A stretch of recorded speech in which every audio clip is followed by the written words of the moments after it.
Everyone, welcome to my channel Blaze on Mantra. मैं हूं श्रुति मिश्रा और आज डिस्कस कर रहे हैं हम इंडियन पार्टनरशिप एक्ट। ये कंटिन्यूएशन है हमारे पिछले पार्टनरशिप के वीडियो का। तो अगर आपने पिछला वीडियो नहीं देखा है तो आप डिस्क्रिप्शन में जाकर या फिर इस वीडियो के एंड में पिछले वीडियो का लिंक पा सकते हैं। उस लिंक पर जाकर क्लिक करिए, पहले उस वीडियो को देखिए और फिर आप इस वीडियो पे आइए ताकि आपको चीज़ें बेहतर समझ में आए। तो अभी तक हमने true test of partnership, partnership deed, ये सारी चीज़ें डिस्कस की हैं। आज जो हमारा पहला टॉपिक है that is kinds of partnership. कितने तरीके के, कितने प्रकार के पार्टनरशिप होते हैं। तो पहले अगर हम ड्यूरेशन की बात करें, ड्यूरेशन मतलब हम लोग टाइम की बात कर रहे हैं, तो यहाँ पर दो तरीके के पार्टनरशिप हैं। पहला है पार्टनरशिप एट विल, फिर है partnership for a fixed period. अब इनके नामों से ही आपको आइडिया हो जाएगा कि ये पार्टनरशिप किस तरीके के हैं। इनका पार्टनरशिप डीड जो है वो किस तरीके का होगा। एक बार मैं फिर से रिपीट कर देती हूँ। पार्टनरशिप को समझने के लिए आपको सेल ऑफ गुड्स और कॉन्ट्रैक्ट एक्ट दोनों को ही समझना बहुत ज़रूरी है। वहाँ पर जो बेसिक जो कॉन्सेप्ट्स है कॉन्ट्रैक्ट के, वही सारी चीज़ें यहाँ भी अप्लाई होंगी। तो कॉन्ट्रैक्ट क्या है, कितने तरीके के कॉन्ट्रैक्ट्स बनते हैं और एक वैलिड कॉन्ट्रैक्ट फॉर्म करने के लिए क्या-क्या एसेंशियल एलिमेंट्स हैं, वो सारी चीज़ें आपको याद रखनी ज़रूरी होंगी। तभी आप पार्टनरशिप के नुआंसेस को बेटर समझ सकते हो। और सेल ऑफ गुड्स क्यों ज़रूरी है? क्योंकि पार्टनरशिप क्या करता है? बिज़नेस करता है, राइट? तो बिज़नेस का एक फॉर्म सेल और परचेज भी है। तो अगर business is about buying and selling things, या पार्टनरशिप कोई भी कॉन्ट्रैक्ट बना रहा है जहाँ पर बाइंग एंड सेलिंग है, तो वहाँ क्या अप्लाई होगा? वहाँ सेल ऑफ गुड्स एक्ट भी अप्लाई होगा in connection with partnership act and contract act. ठीक है? तो अगर हम लोग बाइंग या सेलिंग के कॉन्ट्रैक्ट की बात कर रहे हैं तो सबसे पहले वहाँ पर क्या अप्लाई होगा? सबसे पहले कॉन्ट्रैक्ट एक्ट अप्लाई होगा। फिर उस कॉन्ट्रैक्ट को, या जो पार्टनरशिप पार्टनरशिप फर्म ने जो बिजनेस के लिए कॉन्ट्रैक्ट बनाया होगा, उस कॉन्ट्रैक्ट की मैं बात कर रही हूँ। तो वो कॉन्ट्रैक्ट पहले कॉन्ट्रैक्ट एक्ट के बेसिक एसेंशियल एलिमेंट्स को फुलफिल करना चाहिए। उसके बाद वो सेल ऑफ गुड्स के भी बेसिक एसेंशियल एलिमेंट्स को फुलफिल करना चाहिए, राइट? तभी जाकर उससे एक वैलिड लीगल बिजनेस क्रिएट हो सकता है। तो इसी सारे चीज़ों को, अलग-अलग लॉज़ के कनेक्शन को आपको समझना पड़ेगा। तभी आप रियल लाइफ़ सिचुएशन में कैसे पार्टनरशिप फर्म बिज़नेस कर सकता है, कैसे कॉन्ट्रैक्ट्स के थ्रू, एग्रीमेंट्स के थ्रू बिज़नेस होते हैं, वो सारी चीज़ें आप समझ पाओगे। Okay, now let's come back to partnership. तो ड्यूरेशन के हिसाब से, टाइम के हिसाब से पार्टनरशिप एट विल और partnership for a fixed period, और एक्सटेंट ऑफ बिजनेस के हिसाब से, किस बिजनेस के लिए, किन तरीके के बिजनेसेस को करने के लिए पार्टनरशिप बनाया जा रहा है, उसके हिसाब से पर्टिकुलर पार्टनरशिप और जनरल पार्टनरशिप। अब इन सारे पार्टनरशिप्स के एसेंशियल जो फीचर्स हैं, जो आपको याद रखना चाहिए इस तरह के पार्टनरशिप को डिफाइन करने के लिए एग्जाम में, वो पॉइंट्स देखते हैं। तो पार्टनरशिप एट विल में सबसे जरूरी क्या है? No provision is made for duration of partnership. ठीक है? तो कोई फिक्स्ड टाइम पीरियड के लिए ये पार्टनरशिप नहीं है। पार्टनरशिप एट विल का क्या मतलब है? जब तक पार्टनर्स का मन है वो पार्टनरशिप को कंटिन्यू करेंगे। जब वो चाहेंगे पार्टनरशिप को खत्म करना, डिसॉल्व करना, तभी जाकर पार्टनरशिप का रिलेशनशिप पार्टनर्स के बीच में खत्म होगा। तो पार्टनरशिप यहाँ पर डिसॉल्व कैसे होगा? Partnership will be dissolve by giving a notice to that effect to all other partners. ठीक है? कोई भी एक पार्टनर अगर डिसॉल्व करना चाहता है, या सारे पार्टनर्स मिलकर अब पार्टनरशिप में नहीं रहना चाहते हैं, पार्टनरशिप में अपना बिजनेस कंटिन्यू नहीं करना चाहते हैं, तो उनको एक दूसरे को नोटिस प्रोवाइड करना होगा जिससे कि वो पार्टनरशिप को डिसॉल्व कर सकें। पार्टनरशिप फॉर फिक्स्ड पीरियड, अब ये जैसे नाम से पता चल रहा है, जब पार्टनरशिप अग्रीमेंट बना तभी वो एक पर्टिकुलर टाइम पीरियड के लिए था। अग्रीमेंट में ही लिखा गया है कि हम इतने दिनों तक इस पार्टनरशिप को कैरी करना चाहते हैं या चलाना चाहते हैं। ठीक है? तो वो जब टाइम खत्म हो जाएगा, जो कॉन्ट्रैक्ट में, पार्टनरशिप एग्रीमेंट में लिखा हुआ है, तो पार्टनरशिप खत्म हो जाएगा, पार्टनरशिप का जो रिलेशनशिप है वो खत्म हो जाएगा। अब एक्सटेंट ऑफ बिजनेस की बात करें तो पहला है पर्टिकुलर पार्टनरशिप, जो कि फिर से नाम से पता चल रहा है कि किसी फिक्स्ड बिजनेस को करने के लिए, किसी फिक्स्ड काम को पूरा करने के लिए वो पार्टनरशिप बनाया गया है। और ये ऐसा पार्टनरशिप कब डिसॉल्व हो जाता है? ऑटोमेटिकली डिसॉल्व हो जाता है जब फिक्स्ड टर्म या तो कंप्लीट हो गया हो, नहीं तो जिस काम के लिए बनाया गया था उस पार्टनरशिप को, वो काम पूरा हो गया हो। Right? So this is just like discharge of contract. आपने कॉन्ट्रैक्ट जिस काम के लिए बनाया था वो खत्म हो गया, वो काम कंप्लीट हो गया, मतलब कॉन्ट्रैक्ट ऑटोमेटिकली डिस्चार्ज हो गया। Then general partnership. General partnership है कि यहाँ पर कोई पर्टिकुलर बिजनेस, कोई पर्टिकुलर काम फिक्स नहीं किया गया है कि जो दो पार्टनर्स, चार पार्टनर्स जितने भी हैं, वो मिलकर सिर्फ यही करने वाले हैं। वो एक जनरल पार्टनरशिप बना रहे हैं कि हम मिलकर बिजनेस करेंगे। कैसा बिजनेस करेंगे, किस किस तरीके का बिजनेस होगा, वो सारी चीजें बाद में भी डिसाइड की जा सकती हैं। लेकिन पार्टनरशिप अग्रीमेंट सिर्फ इतना कहता है कि चार लोग मिलकर, लेट्स से अगर चार पार्टनर्स हैं, तो चार लोग मिलकर पार्टनरशिप के रिलेशनशिप में बिजनेस करना चाहते हैं, राइट? तो उनके ऊपर पार्टनरशिप को एक्ट जो है वो अप्लाई होगा उनके बिजनेस करने के तरीके पे। इसके बाद हम आते हैं टाइप्स ऑफ पार्टनर्स पे। कितने टाइप्स ऑफ पार्टनर्स हैं? एक्टिव पार्टनर है या ऑस्टेंसिबल पार्टनर है, जैसा कि नाम से फिर यहाँ पता चल रहा है, जो सबसे ज्यादा बिजनेस में एक्टिवली पार्टिसिपेट कर रहा है। नॉमिनल पार्टनर है, जिसका सिर्फ नाम दिया गया है। सब पार्टनर है, जिसका कोई बहुत सिग्निफिकेंस नहीं है बिजनेस के अंदर। आउटगोइंग पार्टनर, जो बिजनेस को छोड़कर जा रहा है। स्लीपिंग या डोमेंट पार्टनर, जो बिजनेस में तो है लेकिन कोई पार्टनर तो है लेकिन कोई एक्टिव रोल बिजनेस को चलाने में प्ले नहीं करता है। पार्टनर इन प्रॉफिट्स ओनली, वैसा पार्टनर जो सिर्फ प्रॉफिट शेयरिंग करता है लेकिन और उसका कोई एक्टिव रोल नहीं है बिजनेस को चलाने में। इनकमिंग पार्टनर, जो नया पार्टनर बिजनेस को ज्वाइन कर रहा है। और partner by holding out. Partner by holding out जो है वो एक इंटरेस्टिंग कॉन्सेप्ट है जो अभी आगे हम लोग डिस्कस करेंगे। अब ईच टाइप ऑफ पार्टनर को डिस्कस करते हैं। तो एक्टिव पार्टनर, जैसा कि मैंने आपको बताया, एक्टिवली बिजनेस को जो जो पार्टनर्स चलाते हैं वो है एक्टिव पार्टनर्स, ठीक है? तो बिजनेस जो क्या कहें इसको, जो पार्टनरशिप फर्म है, उसके बिजनेस में जो पार्टनर्स हमेशा दिखाई देते हैं, जो पार्टिसिपेट करते हैं, जो सारे कॉन्ट्रैक्ट्स बनाते हैं, जो बिजनेस लेकर आते हैं, वो क्या है? वो एक्टिव पार्टनर्स हैं। तो अगर ये पार्टनरशिप को छोड़कर जाना चाहते हैं, रिटायर होना चाहते हैं, तो इनको उसके पहले पब्लिक नोटिस देना होता है। पब्लिक नोटिस क्यों जरूरी है? क्योंकि यही फेस ऑफ द बिजनेस है, ठीक है? यही face of the partnership firm है। लोग इनको ही जानते हैं, इनकी वजह से बिजनेस को जानते हैं, राइट? और फर्म को एक्टिव पार्टनर से आइडेंटिफाई किया जाता है। एक्टिव पार्टनर का आइडेंटिफिकेशन फर्म से है, ठीक है? तो लोग बिजनेस किसकी वजह से कर रहे हैं? इस एक्टिव पार्टनर की वजह से ही उस फर्म के साथ में बिजनेस कर रहे हैं। या फर्म का पॉपुलैरिटी क्यों है? फर्म को लोग किससे एसोसिएट करते हैं? किसके नाम से? एक्टिव पार्टनर के नाम से एसोसिएट करते हैं। इसलिए पब्लिक नोटिस वहां पर देना जरूरी होता है रिटायरमेंट के पहले। अब ये जो नोटिस से रिलेटेड रिक्वायरमेंट्स है, वो जब हम रिटायरमेंट को पढ़ेंगे डिटेल में, उसके उससे रिलेटेड जो पार्टनरशिप के अंदर लॉज हैं उसको पढ़ेंगे, तो वो आपको ज्यादा क्लियर होगा। इसके बाद स्लीपिंग पार्टनर, जैसा कि मैंने आपको बताया, जो बिजनेस में एक्टिवली पार्टिसिपेट नहीं करता है, तो यहाँ पर उसको पब्लिक नोटिस देने की ज़रूरत नहीं होती है रिटायरमेंट के टाइम पर। पब्लिक नोटिस का मतलब क्या है? किसी न्यूज़पेपर में या किसी ऐसे तरीके से अपने रिटायरमेंट का इंफॉर्मेशन जनरल पब्लिक तक पहुंचाना, ताकि लोगों को पता चल जाए कि अब ये जो पर्सन है वो इस पार्टनरशिप फर्म से जुड़ा हुआ नहीं है। और स्लीपिंग पार्टनर अगर इनसेन भी हो जाए तो पार्टनरशिप फर्म जो है वो डिसॉल्व नहीं होता है ऑटोमेटिकली। नॉमिनल पार्टनर कौन है? जो सिर्फ अपना नाम देता है और इसको प्रॉफिट में भी कोई शेयर नहीं मिलता है। तो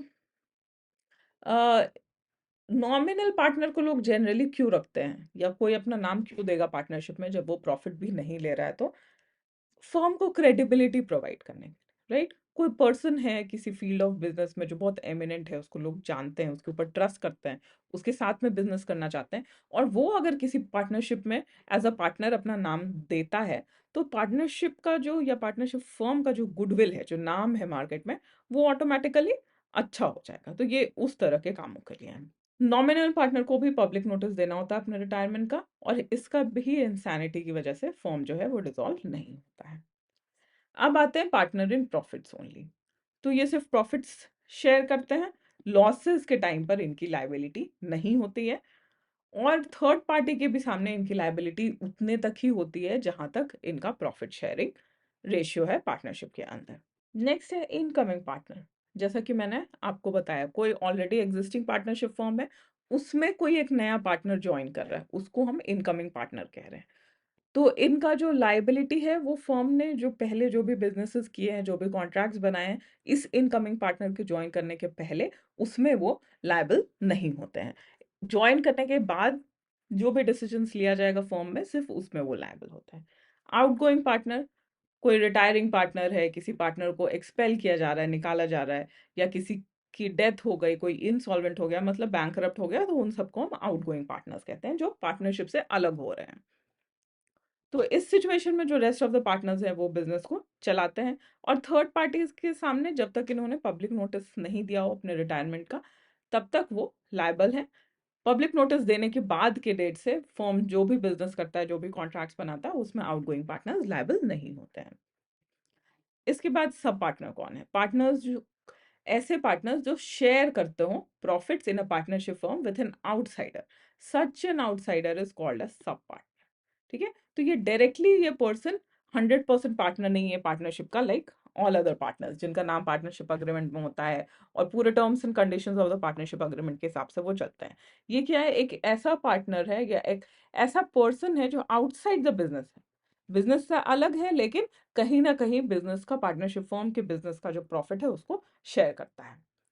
तो इस सब पार्टनर के पास फर्म को अगेंस्ट कोई राइट नहीं होता है और ना वो फर्म के किसी भी एक्ट के लिए लायबल होता है towards the third party. Okay, तो ये सब पार्टनर इज लाइक सिर्फ वो एक थर्ड पर्सन है जो डायरेक्टली पार्टनरशिप फर्म से कनेक्टेड नहीं है, इनडायरेक्टली कनेक्टेड है और वो कहीं ना कहीं प्रॉफिट शेयरिंग भी कर रहा है। अब आता है partner by holding out. Partner by holding out कौन है? ऐसा पर्सन जो फर्म का पार्टनर नहीं है लेकिन किसी भी थर्ड पर्सन के सामने खुद को एज अ पार्टनर दिखाता है, तो उसको हम पार्टनर बाय होल्डिंग आउट कहते हैं। मतलब let's see, A B and C. Okay, this is a partnership जहां पे ए बी और सी पार्टनर्स हैं। अब एक पर्सन डी, ये जो पर्सन डी है ये ऑलरेडी पार्टनरशिप फर्म के साथ में बिजनेस करता है। ठीक है, रेगुलर बिजनेस रिलेशनशिप है इनका। अब ये जो डी है ये एक पर्सन ई को लेकर आता है और ई को कहता है कि तुम जो एबीसी पार्टनरशिप है उसके साथ में बिजनेस करो, और एबीसी के सामने ये दिखा, मतलब ई के सामने डी ये शो करता है कि वो एबीसी पार्टनरशिप का पार्टनर है और जिसकी वजह से वो चाहता है कि ई जो है वो एबीसी पार्टनरशिप के साथ में बिजनेस करे। तो ई के लिए डी क्या होगा? ई क्या समझेगा कि डी भी है जो है वो एबीसी पार्टनरशिप का पार्टनर है, तभी वो चाहता है कि एबीसी पार्टनरशिप के साथ ही ई जो है वो भी बिजनेस करे। तो ऐसे सिचुएशन में जब डी ने ये नहीं बताया कि मैं एबीसी का पार्टनर नहीं हूं, तो ई के लिए डी क्या है? वो भी पार्टनर है और उसकी लीगल लायबिलिटी क्या होगी? Partner by holding out. अब आपस में पार्टनर्स की क्या ड्यूटीज एंड रिलेशनशिप होते हैं एक दूसरे के साथ में? ठीक है, आपस में अभी हम पार्टनर्स की सिर्फ बात कर रहे हैं, पार्टनर्स का फर्म के साथ या पार्टनर्स का किसी थर्ड पर्सन के साथ नहीं, आपस में पार्टनर्स की क्या ड्यूटीज है टुवर्ड्स ईच अदर। तो जनरल ड्यूटीज क्या है पार्टनर्स के? तो सबसे पहले सेक्शन 9 ये बताता है कि पार्टनर्स को बिजनेस इस तरीके से कंडक्ट करना चाहिए, इस तरीके से चलाना चाहिए कि वो सारे पार्टनर्स के प्रॉफिट के लिए हो। एक पार्टनर भी अगर डिसीजन ले रहा है पूरे पार्टनरशिप के बिहाफ में, तो उसको ऐसा डिसीजन लेना चाहिए जो पूरे पार्टनरशिप के लिए एडवांटेजियस हो, मतलब फायदेमंद हो। सिर्फ खुद का फायदा सोच के डिसीजंस नहीं लेना है, पूरे बिजनेस का फायदा सोचकर डिसीजंस लेना है। जो भी इंफॉर्मेशन है बिजनेस को चलाने से रिलेटेड, वो सब कुछ सारे पार्टनर्स को एक दूसरे को बताना चाहिए।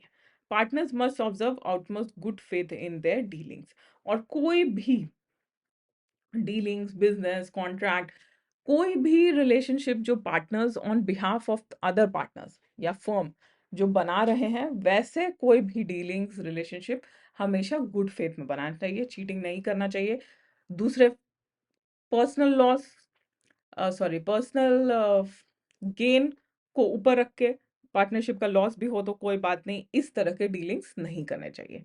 हमेशा पार्टनर्स की जनरल ड्यूटी ये है कि वो जो भी डिसीजन लेंगे उसमें पहले उनको पार्टनरशिप के गेन को, पार्टनरशिप के प्रॉफिट को देखना है, बाद में खुद के पर्सनल प्रॉफिट पे उनको ध्यान देना चाहिए। फिर आता है section 10, duty to indemnify for loss caused by fraud.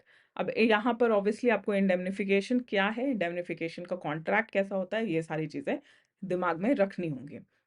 तो कैसे इंडेमनिफाई करता है partner for loss caused by fraud?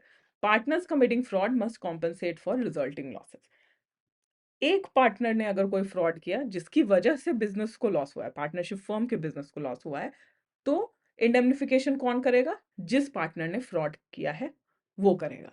Fraudulent acts affecting the firm entitle को partners to hold the guilty partner accountable. और सेक्शन 10 के हिसाब से कोई अगर फ्रॉडुलेंट एक्ट है जो बाकी पार्टनर्स को पता चलता है, तो उनके पास क्या राइट है कि वो जिस पार्टनर ने फ्रॉड किया है उसको लायबल होल्ड करें और उससे इंडेमनिफिकेशन लें। Determination of rights and duties of partner by contract section 11। Partners जो हैं वो आपस की ड्यूटीज, राइट्स एंड ड्यूटीज जो अभी तक हमने 9 और 10 में देखा, उसको छोड़कर और भी जो उनके राइट्स एंड ड्यूटीज हैं आपस के, उसको वो कैसे डिसाइड कर सकते हैं? उन्होंने पार्टनरशिप अग्रीमेंट में जो लिखा है उसके हिसाब से वो अपने राइट्स एंड ड्यूटीज को तय करेंगे। Such contract can be express और implied by the course of the dealings. अब जो भी कॉन्ट्रैक्ट के अंदर लिखा है, पार्टनरशिप के अग्रीमेंट के अंदर उन लोगों ने जो एक दूसरे की राइट्स ड्यूटीज को मेंशन किया है वो तो रहेगा ही, और जो बिजनेस के हिसाब से जो भी उनका बिजनेस है, जिस तरीके का कॉन्ट्रैक्ट्स वो बना रहे हैं अपने बिजनेस के अंदर, उससे भी जो इम्प्लाइड है कि इस सिचुएशन में पार्टनर्स को ऐसा ही डील करना चाहिए, ऐसा ही बिहेव करना चाहिए, वो सारी चीजें पार्टनर्स की राइट्स एंड ड्यूटीज होती हैं। Agreements and restraint of trade are permissible under certain conditions. और पार्टनरशिप में एक जो कॉन्ट्रैक्ट एक्ट में हमने देखा है कि agreement and restraint of trade is void. ठीक है, कोई भी पर्सन किसी दूसरे पर्सन को कॉन्ट्रैक्ट करके उसको किसी तरह का ट्रेड करने से मना नहीं कर सकता है। लेकिन पार्टनरशिप में क्या होता है, ये अलाउड है कि पार्टनर्स आपस में ये कॉन्ट्रैक्ट कर सकते हैं कि कोई भी एक पार्टनर अगर बिजनेस को छोड़कर जाना चाहता है तो वो same business same geographical location में या कुछ टाइम पीरियड के लिए नहीं कर सकता है। कैसे? लेट्स से एक मिठाई की दुकान है, वहां पर 4 पार्टनर्स हैं। ठीक है, अब मिठाई की दुकान जो है उसका बिजनेस काफी फेमस है, काफी चलता है, और 4 में से एक पार्टनर छोड़कर जाना चाहता है। 2-4 सालों के बाद वो एक पार्टनर बिजनेस छोड़कर जाना चाहता है। तो अब जो उनका पार्टनरशिप अग्रीमेंट होगा वहां पर एक ऐसा क्लॉज हो सकता है कि कोई भी पार्टनर अगर बिजनेस को छोड़कर जाना चाहता है तो जिस सिटी में या जिस स्टेट में भी वो मिठाई का शॉप लोकेटेड है, उस पूरे स्टेट में कोई भी पार्टनर सेम नाम से मिठाई का दुकान नहीं चला सकते हैं। क्यों? इससे क्यों क्या होगा? क्योंकि अगर उसी का निकला हुआ पार्टनर जो उस मिठाई दुकान में पार्टनर था, वो अगर मिठाई की दुकान को छोड़कर अपना दुकान खोलता है विद द सेम नेम जो कि उस मिठाई की दुकान का था, जो जहां पर वो पार्टनर था, तो क्या होगा? गुडविल इफेक्ट होगा। ठीक है, क्योंकि लोग उसको जानते हैं कि ये इसी मिठाई की दुकान से एसोसिएटेड है, उसकी वजह से उसको अपना बिजनेस मिलेगा और लोगों को ऐसा लगेगा कि वो पार्टनरशिप फॉर्म का ही पार्ट है। ये जो नया मिठाई का दुकान अलग से पार्टनर ने खोला है वो उसका ही पार्ट है। ओके, इसलिए इस तरीके के कॉन्ट्रैक्ट्स अलाउड है, लेकिन 100% रिस्ट्रेंट ऑन ट्रेड नहीं हो सकता है। यहाँ पर रिस्ट्रेंट कैसा है? पार्शियल है। उस स्टेट में नहीं खोल सकता है मिठाई की दुकान, दूसरे स्टेट में तो जाकर खोल सकता है जहां पर लोगों को उस मिठाई की दुकान के बारे में नहीं पता। नेक्स्ट है conduct of business section 12। Every partner has right to participate in business management. सारे पार्टनर्स मिलकर बिजनेस चला सकते हैं, कोई पार्टनर किसी को बिजनेस को चलाने में, बिजनेस में पार्टिसिपेट करने से रोक नहीं सकता है। Partners must attend diligently to their duties. Partners को अपने बेस्ट एबिलिटीज के हिसाब से, ठीक है, अपने बेस्ट एफर्ट के हिसाब से बिजनेस को चलाना है। Majority decisions govern ordinary matters. अब ऑर्डिनरी मैटर्स में क्या होगा? कोई भी डिसीजन अगर लेना है पार्टनरशिप में, पार्टनरशिप के बिजनेस को चलाने के लिए, तो कैसे डिसीजन लिया जाएगा? मेजॉरिटी डिसीजन लिया जाएगा। 4 पार्टनर्स हैं तो 3 जिस पे अग्री करेंगे वो डिसीजन होगा। But changes in business nature requires unanimous consent. लेकिन कुछ पार्टनरशिप अग्रीमेंट में चेंज करना है या बिजनेस में कुछ ऐसा चेंज करना है जो नेचर ऑफ पार्टनरशिप को चेंज करेगा, जैसा कि पार्टनरशिप अग्रीमेंट में दिया है, उससे कुछ बढ़ाना है, घटाना है, उसमें कुछ चेंजेस करना है, तो उसके लिए क्या चाहिए? चारों के चारों पार्टनर का कंसेंट चाहिए। वहां पे 3 के अग्री करने से नहीं होगा, वहां पे वही डिसीजन लिया जाएगा जिसमें चारों अग्री करेंगे। Right, so this is an example for it. इसके बाद जो सबसे इंपॉर्टेंट राइट है पार्टनर्स का, वो है partners have right to access and inspect firm books. जो भी बुक्स ऑफ अकाउंट्स रहता है बिजनेस का, फर्म का, पार्टनरशिप फर्म का, उसको सारे पार्टनर्स एक्सेस कर सकते हैं, देख सकते हैं और चेक कर सकते हैं, उसका कॉपी भी लेकर रख सकते हैं। Relationship of partners to one and other में एक और है सेक्शन नंबर 13, जो कि कहता है कि partners are not entitled to remuneration unless agreed upon. ठीक है, पार्टनर्स सिर्फ पार्टनरशिप बिजनेस का पार्ट बनने के लिए किसी तरह की सैलरी या कमीशन नहीं ले सकते हैं। प्रॉफिट एंड लॉसेस जो है वो इक्वली शेयर होता है जब तक पार्टनरशिप अग्रीमेंट में पार्टनर्स ने कोई और तरीका ना लिखा हो कि कौन कितना परसेंट लॉस और प्रॉफिट शेयर करेगा। अगर कुछ नहीं लिखा हुआ है तो इक्वली सारे पार्टनर्स लायबल होंगे, लॉस में भी और प्रॉफिट में भी। Interest on capital and advances is permissible, ठीक है। जो कैपिटल और लोन देते हैं पार्टनर्स पार्टनरशिप फॉर्म को ही, उस पे उनको कुछ इंटरेस्ट मिलता है। Partners have right to indemnification for losses incurred in business conduct. और किसी पार्टनर को पर्सनल कोई लॉस हुआ है बिजनेस को चलाने में, लॉस का मतलब कोई खर्च भी आया है, जैसे कि 4 पार्टनर्स में से एक पार्टनर ने पार्टनरशिप बिजनेस को चलाने में कुछ पर्सनल एक्सपेंडिचर किया है, ठीक है। तो वो पैसे कौन देगा? वो पैसे फर्म देगा, ठीक है। पार्टनरशिप फर्म का जो पैसा आएगा उससे उस पार्टनर को पैसे दिए जाएंगे, जो भी उसने अपने अकाउंट पे अपने पॉकेट से खर्च किया है। अब हम प्रॉपर्टी की बात करते हैं। क्या पार्टनरशिप प्रॉपर्टी ओन कर सकता है? ठीक है। और प्रॉपर्टी अगर ओन करेगा तो प्रॉपर्टी किसकी होगी? अब जैसा कि आपको पता होना चाहिए कि पार्टनरशिप का बिजनेस क्या है। पार्टनरशिप का बिजनेस कोई कंपनी की तरह लीगल एंटिटी तो है नहीं जो कि अपने पार्टनर्स से अलग हो। फर्म वही है जो कि उसके पार्टनर्स हैं, जैसे कि ये एबीसी फर्म है, राइट। तो एबीसी फर्म क्या है? एबीसी फर्म मतलब partners A plus B plus C, ठीक है। जबकि अगर एबीसी कंपनी होता तो ABC is not equal to A plus B plus C, ठीक है। एबीसी कंपनी जो है उसको एक हम लीगल एंटिटी डीम करते, उसके अपने राइट्स एंड लाइबिलिटीज होती, वो अपना प्रॉपर्टी ओन कर सकता था, और जो वो ओन करता वो ए और बी और सी का नहीं होता। लेकिन पार्टनरशिप फर्म में एबीसी फर्म क्या है? जो भी ए है, बी है, सी है, वही एबीसी मिलाकर है, ठीक है। तो प्रॉपर्टी का ओनरशिप किसका होता है? तो सेक्शन 14 कहता है पार्टनरशिप की जो प्रॉपर्टी है, including contributions made by partners, asset acquired for business purposes and goodwill, ठीक है। तो यहाँ पे बिजनेस का गुडविल भी इंक्लूडेड है। ये सब किसका ओनरशिप में आता है? ये सब कलेक्टिव ओनरशिप में आता है, ठीक है। Partnership property encompasses all assets, rights and interests belonging to the firm collectively, ठीक है।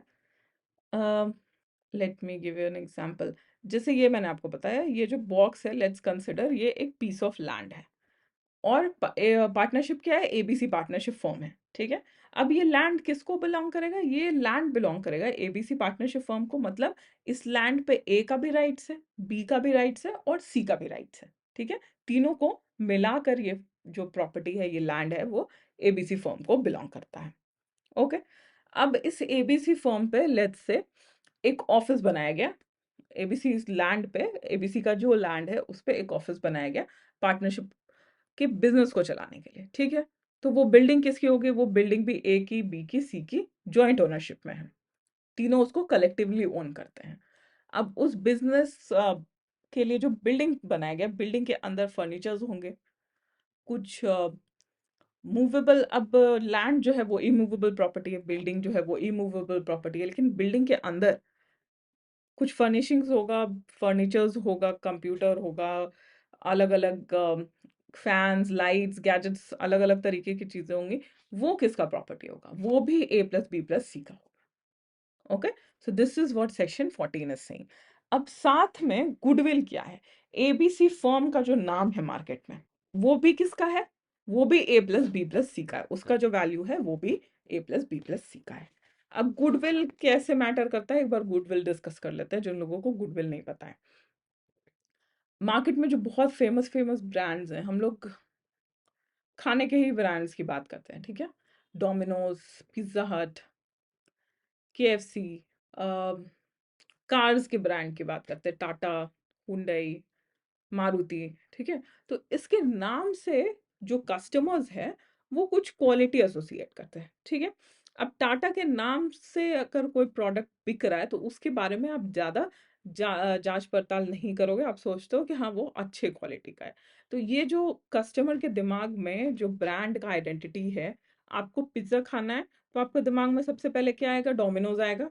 डोमिनोज ऑप्शन नहीं है तो आप पिज्ज़ा हट खोजोगे, ठीक है। लेकिन वही कोई एक नॉर्मल सा लोकल दुकान है जो कि इन सारे ब्रांड्स से बिलोंग नहीं करता है, तो आपके दिमाग में क्या आएगा? बीइंग अ कस्टमर, पता नहीं टेस्ट कैसा होगा, अच्छा हो भी सकता है, नहीं भी हो सकता है, यू विल बी स्केप्टिकल। लेकिन जहां पर डोमिनोज या पिज्जा हट की बात आती है इन कनेक्शन टू पिज्जा, वहां पर आपके दिमाग में क्या आएगा? नहीं, यहाँ पर जाने पर मुझे कुछ ऐसा जरूर मिलेगा जिसको मैं खाकर इंजॉय करूँ। So that is the goodwill we are talking about. तो वही पार्टनरशिप फर्म का जो नाम है, उसका जो गुडविल है, उसका जो ब्रांड बन जाता है, उसका जो ब्रांड वैल्यू जिससे कस्टमर उसको एसोसिएट करते हैं, वो भी ओनरशिप किसका है? वो भी A+B+C का है। ओके? इसीलिए जब ए अगर अलग हो रहा है एबीसी फर्म से, तो वो एबीसी के नाम से नया बिज़नेस नहीं खोल सकता है। बी जो है, वो अलग हो रहा है, तो वो भी एबीसी के नाम से नहीं खोल सकता है, क्योंकि वो बी का इंडिविजुअल नहीं है या ए का इंडिविजुअल नहीं है वो गुडविल, वो A+B+C का गुडविल है। I hope you understand. So application of partnership property. अब पार्टनरशिप की प्रॉपर्टी को कहाँ और कैसे यूज करना है? क्या जो जिस ऑफिस बिल्डिंग की हम लोग बात कर रहे थे, जो एबीसी फर्म क्या है, उस ऑफिस बिल्डिंग में लेट्स से एक चेयर है। सिंपल से चेयर की बात करते हैं। एक बहुत कंफर्टेबल चेयर है। ए को वो बहुत पसंद है और ए सोचता है कि एबीसी में जो भी है वो तो मेरा भी है। एबीसी फर्म के अंदर जो भी है वो मेरा भी है। वो क्या करता है? वो चेयर को घर लेकर चला जाता है। So is this allowed? क्या वो ऐसा कर सकता है? तो अगर आप कॉमन सेंस से भी सोचोगे, तो वो ऐसा नहीं कर सकता है, क्योंकि जो प्रॉपर्टी है पार्टनरशिप की, वो पार्टनरशिप की प्रॉपर्टी है, वो ए का इंडिविजुअल प्रॉपर्टी नहीं है।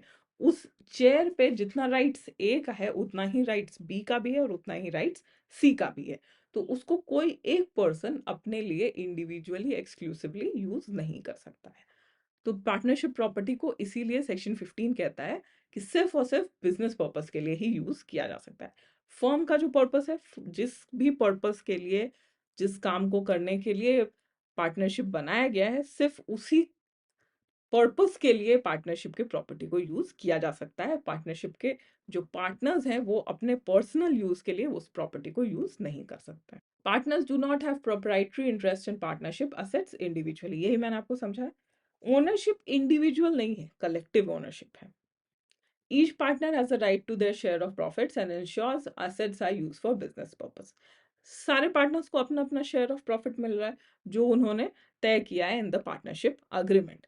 अब उस पार्टनरशिप अग्रीमेंट के हिसाब से उनको क्या करना है? जो भी एसेट्स है, जो एसेट्स उन्हें पार्टनरशिप फर्म के लिए बिल्ड किया है, ठीक है, या अक्वायर किया मतलब खरीदा है, इकट्ठा किया है, या उसको बनाया है, वो सारी चीजें सिर्फ और सिर्फ बिजनेस पर्पस के लिए, या फर्म जिस पर्पस के लिए, पार्टनरशिप फर्म जिस पर्पस के लिए बनाया गया है, उसमें ही यूज होना चाहिए। पर्सनल यूज के लिए वो नहीं है। तो आई होप आज का जो क्लास था वो आपको अच्छे से समझ आया होगा। कोई भी डाउट्स या क्वेरीज है, तो you can go through the procedure, जो कि आपको पता है कि कैसे क्वेश्चंस को पूछना है। इन वीडियोस को अपने फ्रेंड्स के साथ में ज़्यादा से ज़्यादा शेयर करिए, so that many people can get benefit out of it. Do not forget to like, share and subscribe, और मिलते हैं नेक्स्ट वीडियो में। Thank you so much.